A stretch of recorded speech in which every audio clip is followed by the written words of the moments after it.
안녕하세요. 법무법인 센트로의 김종호 변호사입니다. 오늘 소개해드릴 판결은 매도 청구 소송 과정에서 현금 청산자가 재건축 조합을 상대로 소유권 이전 등기 절차에 관한 이행을 제공하였음에도 재건축 조합이 매매 대금을 지급하지 않아서 그 지급을 지연한 것에 대하여 현금 청산자가 재건축 조합을 상대로 그 지연 손해금을 청구한 사건입니다. 이번 판결은 하급심인 수원고등법원과 대법원의 입장이 서로 갈린 판결인데요. 즉 수원고등법원의 판결에 대하여 대법원이 그 잘못을 지적하여 파기했다는 점에서 매우 주목할 만한 판결이 되겠습니다. 왜냐하면 고등법원 판결이 대법원에서 파기되는 것은 극히 소수에 불과하기 때문입니다. 먼저 매도 청구 소송이란 재건축 조합이 조합 설립에 동의하지 않은 토지 등 소유자나 또는 현금 청산자에 대하여 그 부동산의 소유권을 취득하기 위하여 제기하는 소송입니다. 매도 청구 소송을 제기하게 되면 강제로 매매 계약이 체결된 것으로 간주가 되는 것이죠. 시청자분들도 잘 아시다시피 일반적인 부동산 매매 계약이라는 것은 부동산 매도인이 있고 매수인이 있는 쌍무 계약입니다. 즉 매매 계약이 체결된 후에 매도인의 소유권 이전 의무 그리고 매수인의 매매잔대금 지급 의무가 서로 동시에 이행하게 되는 동시 이행 관계에 있습니다. 매도인과 매수인 쌍방이 만약 각자의 의무를 이행하지 않는다면 서로 이행지체의 문제가 발생하지 않습니다. 그런데 만약 매도인이 매수인을 이행지체로 만들기 위해서는 소유권 이전 등기에 필요한 서류 등을 현실적으로 제공하거나 또는 그렇지 않더라도 그 서류 등을 준비하여 두고 매수인에게 그 뜻을 통지하고 수령하여 갈 것을 최고하면 됩니다. 즉 이렇게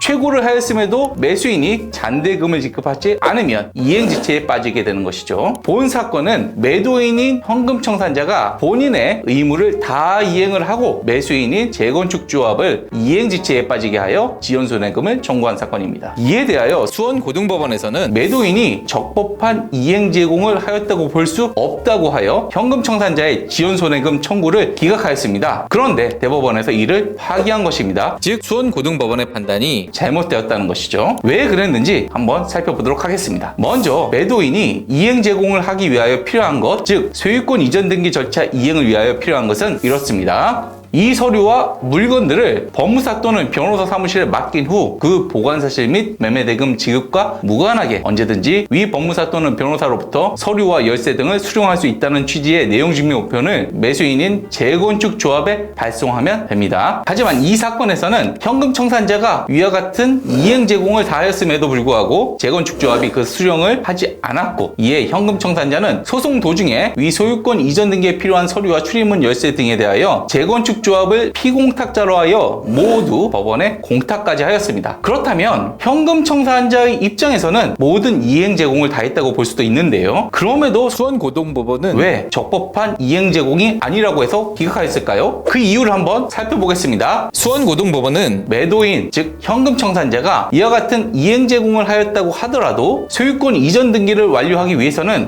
이 판결문을 실제로 첨부해서 등기를 신청해야 하는데 따라서 판결이 확정되기 전에는 재건축 조합에서 소유권 이전 등기를 격려할 수 없다는 이유로 하여 적법한 이행 제공이 아니라고 하면서 지연손해금 청구를 기각했습니다. 즉 판결이 확정돼야 된다는 것이죠. 자, 근데 이것을 대법원이 파기한 것입니다. 대법원의 판결 내용을 한번 살펴보겠습니다. 대법원은 피고가 소유권 이전 등기 절차 이행 의사를 분명하게 밝히면서 자신이 단독으로 제공할 수 있는 서류 등에 대하여는 모두 이행 제공을 한 이상 매도 청구권을 행사하면서 피고에 대하여 소유권 이전 등기 절차 이행을 구하는 원고, 즉 재건축 조합으로서는 피고와 사이에 청산금에 관한 합의를 진행한 다음 원만한 합의가 이루어지는 경우에 그에 따른 매매 계약서를 작성하고 그와 같은 합의에 이르지 못하는 경우에는 이런 합리적이라고 평가될 만한 금액을 청산금으로 제시하면서 우선 그에 따라 매매 계약서를 작성하여 소유권 이전 등기 절차를 마치되 최종적인 청산금은 재판이나 별도의 감정 등을 통하여 확정하자고 요청하는 등 소송에 의하지 아니하고 소유권 이전 등기를 마치기 위하여 필요한 노력을 하는 것이 마땅하다라고 판시하였습니다. 즉 조합도 소유권 이전 등기에 관한 이행 제공에 대하여 막연히 수령 거절해서는 안 되고 소유권 이전 등기를 받기 위한 노력을 해야 한다는 것으로 해석됩니다. 대법원이 추가로 판시한 사항을 보도록 하겠습니다. 하겠습니다. 대법원은 이 사건에서 원고가 피고의 앞서 본 서류 등의 이행 제공에 응하여 소유권 이전 등기를 마치기 위하여 필요한 노력을 하였다고 볼 만한 자료를 찾아볼 수 없다. 도리어 원고는 위 서류 등의 수령 자체를 사실상 거부하면서 소송 외에서 소유권 이전 등기를 마치기 위한 어떠한 노력도 하지 아니한 것으로 보인다라고 판시했습니다. 마지막으로 피고는 위 서류 및 출입문 열쇠 등을 변호사에게 맡긴 후 원고에게 이를 수령하도록 통지하는 등의 방법으로 이 사건 부동산에 관한 자신의 소유권 이전 등기 의무 및 인도 의무와 관련하여 합리적인 범위 내에서 신의 측에 따라 요구되는 이행 제공을 마쳤다고 볼 여지가 많다라고 판시했습니다. 즉, 이 판결에 의하면 이 사건에서 피고인 현금 청산자의 지연손해금 청구가 인정돼야 한다는 취지로 판단됩니다. 자, 오늘은 매도 청구 소송에서 현금 청산자인 매도인의 이행 제공과 지연손해금 청구 사건에 대해서 알아보았습니다. 다음 시간에 또 재개발 재건축과 관련하여 좋은 주제의 영상으로 찾아뵙겠습니다. 지금까지 법무법인 센트로의 김정우 변호사였습니다. 감사합니다.